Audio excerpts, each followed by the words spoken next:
Just when you thought you'd finally seen all of the degeneracy disgusting YouTubers could ever cook up in their cursed kitchen, you get jump scared by a new outrageous, heinous act committed by a YouTuber. In the words of Qui-Gon Jinn, there's always a bigger fish, and in this case, that fish is evil. There is a new evil action that a YouTuber just proudly engaged in that I just learned about today. This comes from the true crime community. This comes from a YouTuber named Zavgirl, who charged people on Patreon for access to autopsy photos of a murdered 11-year-old boy. That is some morally demented shit right there that would have a demon cringing. Now, Zavgirl is refuting some of these claims and even released her own apology video explaining her side of the situation. Just a quick side note, apology videos have become 2023's Harlem Shake. This is a massive flood of apology videos that we've gotten in just like the last month. If YouTuber apologies were a stock option and you invested back in January of this year, you'd be a millionaire by now. It is crazy just how often this is happening. Now, her apology video might not feature a ukulele, but it's still just as shitty. But before really diving into that, I want to give a general overview of the situation. Zavgirl is a true crime YouTuber, and she had just recently dove into the case of an 11-year-old boy named Gannon who was brutally murdered by his stepmother, Letitia Stouch. And it is just unbelievably disturbing. The mother is on trial now, which I imagine is why Zavgirl wanted to start talking about it since it's now unfolding in court. I don't really want to get into the specifics of the case. Basically, the stepmother tortured the son, stabbed him a ton of times, shot him in the head, and then stuffed his corpse into a suitcase and started to pretend like he was missing. So she told the authorities all kinds of different stories, like he didn't come home after going to a friend's house. Then she even came up with some kind of fucking wild narrative about how someone that was fixing her carpet ended up raping her and then abducting the child. So she got caught lying a ton of times. Eventually, investigators found blood on her shoes and in her car as well as in Gannon's room, and then her DNA on a gun that was linked to Gannon's death. So they caught her and realized that she was responsible for Gannon's murder. So Zavgirl followed the Letitia Stouch case and said that she had recently made an official records request, which is something I didn't even know you could do as just like an average Joe Schmo. I had no fucking clue that any goofball goober could just ask and get sensitive files like she received. I guess I'm just very naive to what you're able to ask for, but I feel like those kind of things should only be made accessible to the victim's family as well as like official sources, not just YouTubers. But that's just me, I guess, speaking as a goddamn Neanderthal who I guess doesn't understand how things work here.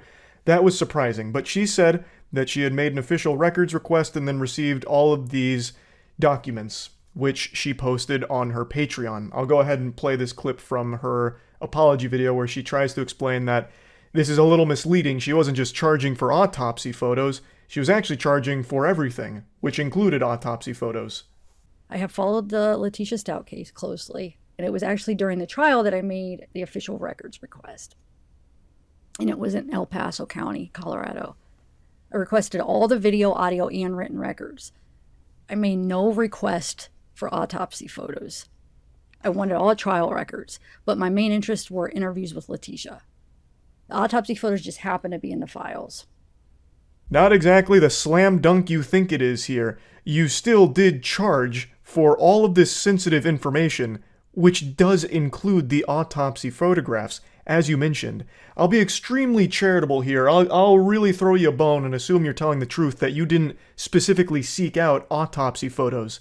You still got them, and you still published them, and you still charged for them on your Patreon. They were a component of what you were charging your audience for. You legitimately set up basically a booth in your Patreon where you could go in and look at photos of a dead child and learn everything that happened to him with the murder. How do you not recognize how incredibly fucked up that is? That is bafflingly evil. I understand desensitization is a real thing, right? Doctors get desensitized to gore and blood. Gamers get desensitized to being insulted in video games over Xbox Live. I get it. But I just don't understand how someone could ever reach the point where they're desensitized to the brutal murder of a child, and so desensitized, in fact, that you're going to charge people access to it. Other depraved fucking people that for some reason want to pay money to see photos of a dead child. So again, even if your primary goal wasn't to get autopsy photographs, you did receive them, you did publish them, and you charged an admission fee for people to look at them. You were making money off of showing people someone's dead child. How can you not recognize the complete absence of humanity and complete lack of empathy? She was also just giddy with excitement that she got her hands on all of this in the first place. Here's a community post that she hasn't deleted. Well, and I think she has deleted other ones, but I'll get to that in a moment. But she said, "Hey you all, so I got a bunch of Letitia Stouch case files I'm going to be releasing. So there's some new videos and info, and also some videos they played in court, but the quality wasn't the best, so I have the originals where it's not a recording of a crooked TV screen. LOL! So if you're interested, keep your eyes out for my videos. I'm gonna get them out as fast as I can. There's some that might take me longer because, for instance, all the text messages, I like to read them for you, so those will take me some time, but I'm gonna try to get them out as soon as I can." Just a quick side note, she sucks fuck at writing. I guess she just doesn't believe in grammar. There wasn't a single comma to be had in this entire statement. It made it very difficult to read. It was just one long, random, vomited, evil thought that she put on the community tab here, with random capitalization of random words. I guess, you know, her pinky gets really excited and just slaps the shift key down mid-sentence sometimes to capitalize a random fucking word. But anyway, you can see the excitement here in this post. She is elated, celebrating like it's Christmas now that she has these records, because she's going to get a lot of content out of the records for her Patreon and for her YouTube audience as well. She was fucking roaring to go. And then she did. And she faced backlash even from her own community. So in the article I read about this situation, they referenced some of her community posts that I can no longer find. I don't know if they were deleted. So I just wanted to put that out there that these are no longer on her channel. But according to this article, she addressed the criticism in a lengthy statement saying, "The reality of the situation is that different people feel differently about this. Some people genuinely think making a video including the autopsy photos is bad, and I respect their opinion and feelings. Other people, like myself, think of autopsy photos and the coroner explaining them as interesting and informative, and are able to view it all in a more scientific, detached way. It's just one of those things where it depends on the person." Hey Zav girl, let me hit you with some cold water real quick. If you're the kind of person that looks at photos of a dead child and goes over the details on how they were brutally tortured and murdered and think to yourself, this is good content. This content's a fucking banger. This is going on Patreon right now. I'm gonna get fucking paid for this shit. Let's go. Then you're a bad person. That's the kind of person you are. You are an evil piece of shit person is what you are. This isn't like some kind of debatable position. This isn't a hot take for me. I don't know how she even thinks that there is a large number of people that think like her where, oh, we actually just look at photos of dead, murdered children in a scientific, analytical way. As we could learn from this, like, oh, look at that. Stabbed 1,000 times. This is very interesting. I'm giving that an updoot, and here's $5. Thanks for showing me this. That's not common. She literally dropped a, "I'm sorry you feel that way," over this whole situation in her community tab, I guess. That blows my mind. That blows my mind. And this is something I've always wondered about from the true crimes community, if there's ever any actual empathy for victims from channels like hers. I know that there are some true crime productions that actually aim to do good by trying to solve cold cases, and I think there is like a legitimate effort to do something there that's more than just exploitative, whereas what Zavgirl does here is legitimately just exploitative. She is trying to capitalize off the trauma of this family and make money from it for her true crime channel. I actually don't know how she sleeps at night. According to the article, the community post continued and it went into her denying that the autopsy footage that she distributed showed genitalia. She said, "I understand some of you have issues with me charging money on my Patreon for the video. If I was charging money for the autopsy files alone or something like that, I think I'd see your point. But in this case, I spent a lot of time and worked hard putting together a video lining up the coroner's audio and descriptions along with the appropriate part of the photos she is describing and editing it together to try and make it as informative as possible for the viewer. That's what I'm charging for, which I would hope you can agree is understandable. Zavgirl, I don't agree. It's not understandable. I completely disagree. Basically, what you're describing here is you made an autopsy photo montage where you synced up the photos of a murdered child's body with the coroner's explanation on how they were murdered and died. What the fuck is wrong with you? Like, I don't know why you think that that's effort worthy of compensation, or why you think that what you did is a good thing. This isn't informative by any means. You're not like a documentary filmmaker that's paying respect to the victims' families or anything like that. This is the most disrespectful shit ever.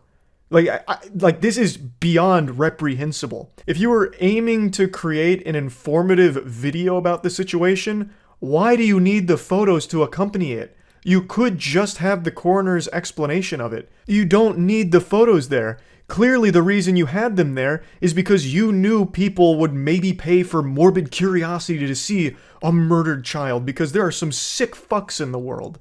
That was clearly the intention behind having the photos there.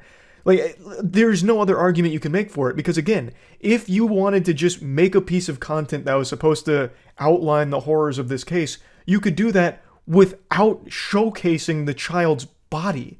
That's basic common sense. But I want to make it clear, even if you never published the autopsy photos, I still think what you did was exploitative and disrespectful to the victim and the victim's family. What you did here is not just provide details to a case to try and educate people on something horrible that happened or anything. You turned this case into a spectacle for your community to, like, give you impressions and engagement on. The goal of what you did here does not seem to be information or anything like that. The goal from you seems to have tried to be like a piece of entertainment about it, which is so fucked up. I didn't think any of the images were new. These photos were already public, although the video I put together with the coroner's voice was my own creation.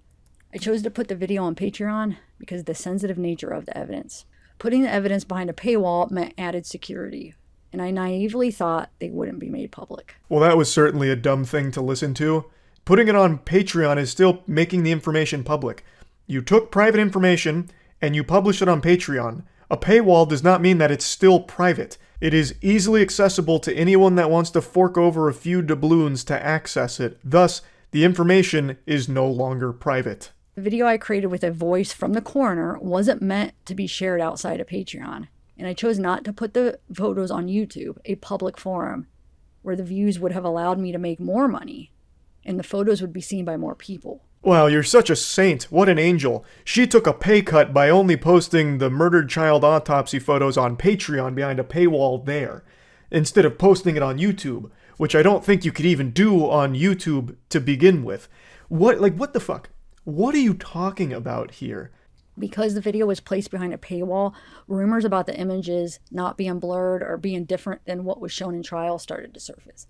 No photos shows genitalia. I have made no jokes about the photos. I don't even cuss on my channel, and I would never allow derogatory remarks about a victim. I realized my intentions were not communicated well. This is deflecting. It's not your intentions that people were questioning. The entire act of what you did here is a problem. It is disgusting what you did. It has nothing to do with your motivation behind doing it. The fact you did it at all is the problem. There's no intention that justifies it. There just isn't. There isn't an argument you can make that will, in any way, shape, or form, make it seem reasonable to have published the autopsy photos in any capacity, or made all of those private documents accessible through anyone that pays directly to you for the information. And again, even if you did make all of this publicly accessible without a paywall, releasing all of this kind of shit, the autopsy photos, coroner stuff, all of that, I still think it is exploitative because you are capitalizing off of it. I still think there wasn't really a good explanation for anything you did in this whole situation. So it has nothing to do with your fucking intentions. There is nothing you could have done that would have made this understandable in any capacity. So, yeah, She then goes on to say that her Patreon did get shut down for it, which sounds about right. That makes a lot of sense considering what she posted on there. And yeah, that's kind of the whole situation in a nutshell. That's about it. See ya.